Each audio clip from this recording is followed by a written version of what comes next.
여러분 안녕하세요, 타일러입니다. 우리가 세상을 봤을 때 특히 정치 같은 거를 보면은 모든 거를 흑과 백 또는 이제 진영 논리로 좀 나누어서 보는 경향이 없지 않아 있어요. 아군이 아니면 적군이다 뭐 이렇게 나누어서 이해하기는 쉽잖아요.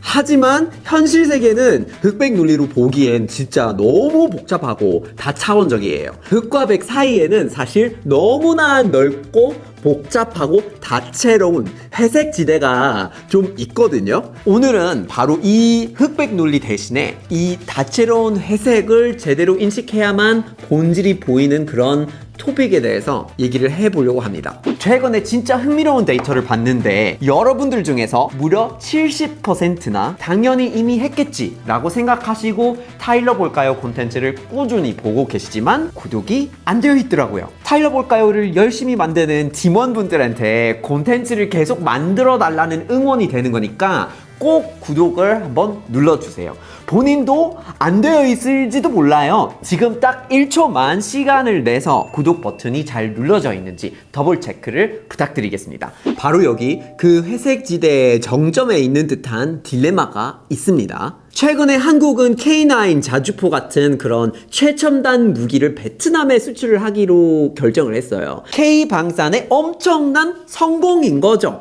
그런데 베트남은 한국의 주적인 북한하고 수십 년간 혈맹 관계를 맺어온 나라예요. 요거는 안보를 포기한 위험한 비즈니스일까요? 아니면 우리가 보지 못한 어떤 고차원적인 전략이 있는 걸까요? 이 딜레마를 보려면 명확한 기준점을 갖고 오는 그 미국 방식을 조금 먼저 한번 보는 게 좋을 것 같아요. 미국의 원칙을 한번 보면은 흑백에 조금 가깝거든요.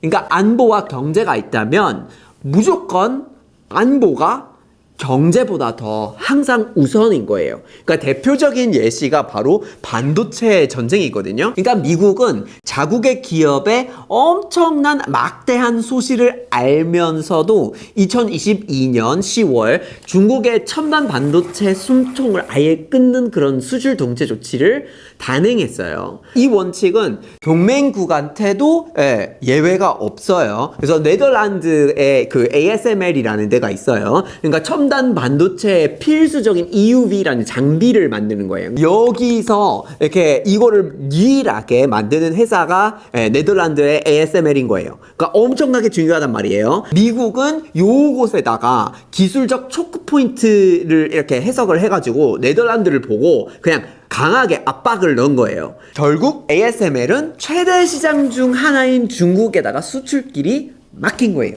옴디아 컨설팅 리포트 내는 그런 분석 기관이 있는데 거기서 보여주듯이 이거는 사실 동맹국의 강제적인 어떤 출혈을 감수하고서라도 안보를 먼저 지키겠다는 그런 강력한 의지에서 나오는 행동이거든요. 자, 그러면 안보 제일주의 이런 거에 있는 거잖아요, 미국은. 그런 미국의 거울로 한국의 상황을 한번 다시 보게 되면요, 베트남은 단순한 경제 파트너가 아닌 거예요. 그러니까 동시에 북한하고 수십 년간 사회주의 형제국 막 이러고 있는 이념 공유한 그런 혈맹인 거죠. 근데 이것도 우호 관계가 그냥 과거형이 아니에요. 2024년 6월에 블라디미르 푸틴, 그러니까 푸틴 대통령이 북한하고 상호 방위 조약을 맺었어요. 바로 하노이로 날아가가지고 베트남하고 또 협정을 맺은 거예요. 불과 얼마 전인 2025년 10월 또람이라는 베트남의 공산당 서기장이 있어요. 총비서라고 보시면 되는데 이 또람이라는 사람이 평양에도 방문을 하게 되고 국방협력 의향서를 서명했어요. 자, 이게 무슨 말일까요? 딜레마가 선명해진 거예요. 미국은 잠재적 위협을 느끼면서 친구까지 이제 문제 제기를 하면서 강제로라도 해결을 하겠다고 그렇게 하고 있는 방식이 있는데 한국은 명백한 주적과 어떤 국방 협력을 하겠다고 서면상의 약속을 해도 그 나라한테 최신 무기를 팔고 있는 거예요. 이 모습을 이해를 하려면 한국은 왜 주적의 친구들한테 무기를 파는가? 라는 질문을 던질 수 있는 질문인 것 같아요. 저도 미국 사람인데 그래서인지 처음에는 뭐 하는 거야 이게? 뭐지? 이해가 안 되는데 어떻게 이럴 수가 있지? 되게 좀 당황스럽거든요. 하지만 그렇게만 바라보면 지금 벌어지고 있는 일들을 이해를 못해요. 그러니까 뒷면까지 파악을 할 필요가 있단 말이에요. 그런 거를 하려면 어쩌면 질문을 조금 확장해서 다르게 던져볼 필요가 있을 거예요. 예를 들자면 이런 거죠. 한국은 이 거래를 통해서 감수해야 할 것, 북한의 리스크가 있겠죠. 근데 그것보다 더 큰 뭔가를 얻으려는 건가? 이 질문을 던져야 돼요. 여기에 대한 첫 번째 단서는 또 다른 질문을 얻어낼 수 있거든요. 한국의 K9을 왜 베트남이 사려고 할까? 여기까지 가야 돼요. 베트남의 주적은 어딜까요? 북한은 아닐 거 아니에요? 지정학적으로는 사실상 주적은 중화인민공화국이에요. 그러니까 중국이죠. 그러니까 베트남은 남중국해 영유권을 두고 중국이랑 아주 심각한 군사적인 긴장 상태에 있는 게 사실이에요.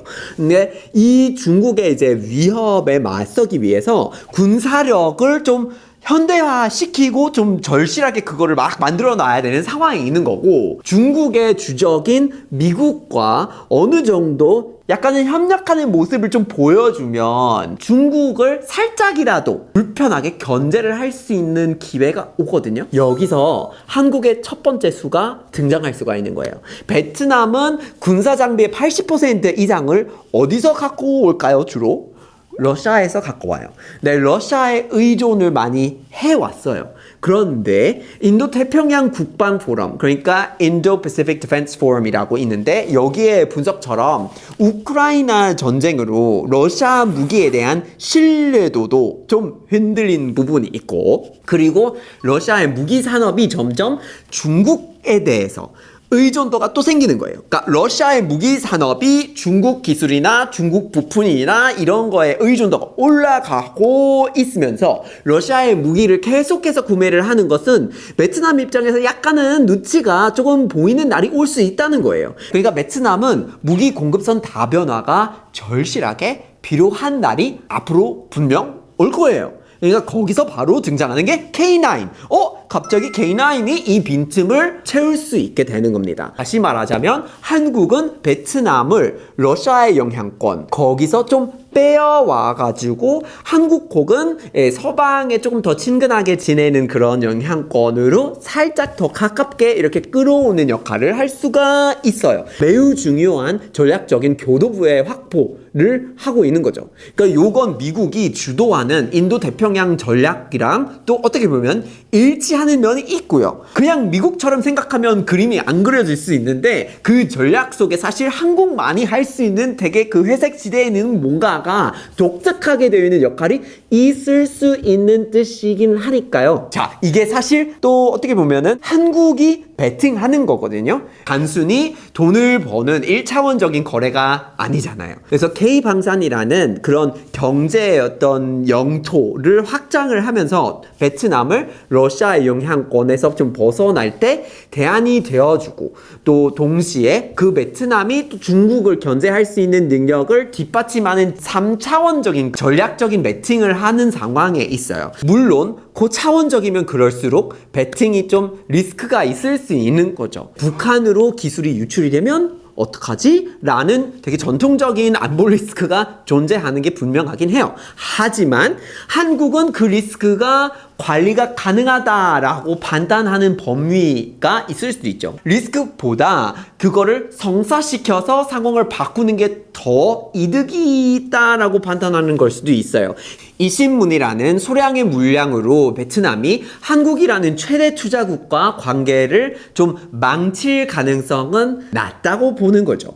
북한 리스크를 감수하고 더 큰 전략적인 이익에 베팅을 하는 셈이죠. 결국 한국은 안보냐 경제냐 이런 흑백 논리 대신에 좀 더 다채롭게 회색 지대에서 미국이 못하는 것을 하기로 하는 걸 수도 있어요. 완전히 다른 해법에 베팅을 하는 거예요. 그리고 그러면서 자기만이 할 수 있는 역할을 찾으니까 더 가치가 높은 국가가 되려고 하는 전략일 수도 있죠. 그러니까 미국이 안보를 위해서 경제의 방벽을 세운다면 한국은 경제를 지렛대로 안보의 자리를 놓고 있는 그런 거죠. 그래서 주적의 친구를 나의 전략적인 파트너 파트너로 바꾸려는 시도. 예, 여러분이 이 배팅을 어떻게 보시는지 궁금하고요. 북한 리스크를 무시한 안보 상인의 그런 위험한 도박일까요? 아니면 더 큰 그림을 보고 이제 막 바뀌는 그 게임 속에서 전략적인 어떤 새로운 조커 카드를 가지려고 하는 그런 고차원적인 실리 외교일까요? 아니면 또 다른 걸까요? 여러분의 개인적인 의견이 어떻게 되는지 궁금하니까 꼭 댓글로 한번 남겨주시고요. 그리고 다음에도 달려볼까요? Okay, I think we're just gonna have to be brutally honest here. Wait, are you serious? Here's the thing everybody misses. No, that makes completely no sense. Oh my god, where do people even get these ideas? What, for real? I fundamentally disagree with that premise. Well, that's a bit of a dangerous assumption. Yeah, the nuance here is critical.